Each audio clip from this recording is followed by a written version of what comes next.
ఏవముక్తో హృషీకేశో గుడాకేశేన భారత సేనయోరుభయోర్మధ్యే స్థాపయిత్వా రథోత్తమం.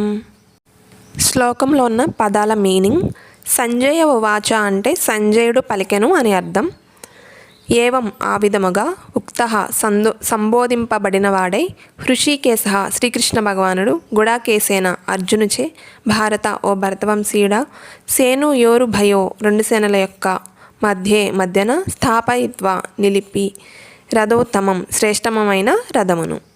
సంజయుడు ధృతరాష్ట్రునితో ఈ విధంగా చెప్తున్నాడు: అర్జునుడు కోరిన విధంగా శ్రీకృష్ణ భగవానుడు ఉత్తమమైన రథాన్ని రెండు సేనల మధ్య, అంటే పాండవుల సైన్యం ఒకవైపు, కౌరవుల సైన్యం ఇంకోవైపు ఉంది కదా, ఆ రెండు సైన్యం మధ్య ఈ ఉత్తమమైన రథాన్ని శ్రీకృష్ణుడు ఉంచాడు అని సంజయుడు ధృతరాష్ట్రునితో చెప్తున్నాడు అనమాట. ఇక్కడ ఈ శ్లోకంలో అర్జునుని గుడాకేశుడు అని వర్ణించారు కదా. గుడాక అంటే నిద్ర అని అర్థం. గుడాకేశుడు అంటే నిద్రని జయించినవాడు, అంటే అజ్ఞానాన్ని జయించినవాడు అనమాట. శ్రీకృష్ణునితో స్నేహం చేయడం వలన అర్జునుడు అజ్ఞానాన్ని జయించాడు. సో అది భక్తుని యొక్క లక్షణం. భక్తుని యొక్క లక్షణం ఏంటంటే నిత్యం ఎల్లప్పుడూ శ్రీకృష్ణుని తలుచుకుంటూ ఉండడమే.